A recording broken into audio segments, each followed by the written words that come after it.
హరే కృష్ణ, అందరూ బాగున్నారండి. ఈరోజు అరటికాయ కూర చాలా సింపుల్గా కమ్మగా ట్రెడిషనల్గా ఎలా చేసుకోవచ్చో చూపిస్తాను. ముందుగా అరటికాయలని అటు ఇటు ముచ్చుకలు కట్ చేసి ఈ కోణాలు ఉన్న చోట అంతా ఘాట్లు పెట్టుకుని తొక్కలు తీసేసుకోవాలి.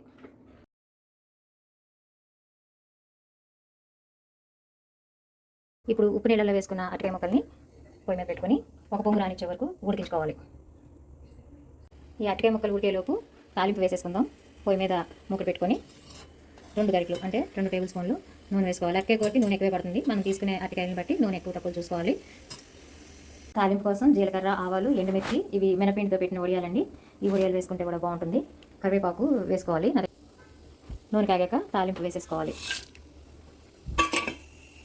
అరటికాయ ముక్కలు ఉడకపట్టినాయండి. జస్ట్ ఇలా కట్ చేస్తే కట్ అయిపోవాలి, మరి ఎక్కువ ఉడికిపోకూడదు. ఇప్పుడు పొయ్యి కట్టేసుకోవాలి. ఇంపు వేగిపోయిందండి. ఇప్పుడు పచ్చిమిరపకాయలు కట్ చేసి వేసుకోవాలి. లేత పచ్చిమిరపకాయలు అయితే బాగుంటాయి.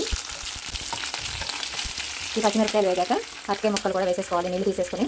ఈ వడియాలు వేసుకోవటం మన ఆప్షన్ అండి. వడియాలు వేసుకోకపోయినా పర్వాలేదు. అరటికాయ ముక్కలు వేసేసుకోవాలి. చిల్లుల చట్టంతో ముక్కలు తీసుకొని ముక్కల్లో వేసేసుకుంటే ఈజీగా అయిపోతుంది.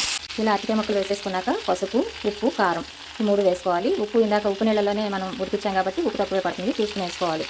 3 వేసేసుకొని కలుపుకోవాలి.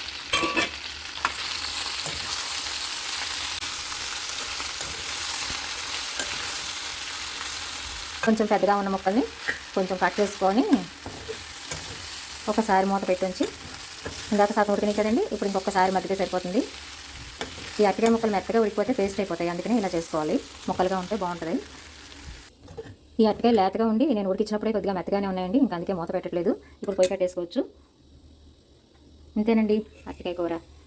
ఏవైనా పూజలు చేసుకున్నప్పుడు ఉల్లిపాయ వెల్లుల్లిపాయ వాడకుండా ఇలా తాలింపు వేసుకొని అరటికాయ వేసేసుకుంటే చాలా ఈజీగా అయిపోతుంది. పులుపు ఇష్టమైన వాళ్ళు నిమ్మకాయ పిండుకోవచ్చు, లేకపోతే తాలింపులోని కొద్దిగా చింతపండు పులుసు వేసుకోవచ్చు.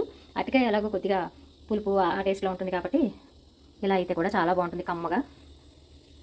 పులుపు ఎక్కువ పట్టదండి, చూసుకొని వేసుకోవాలి. పొయ్యి కట్టాక కూడా కాసేపు మూత వేసి ఉంచుకోవాలండి. సర్వింగ్ బౌల్లో తీసేసుకోవచ్చు.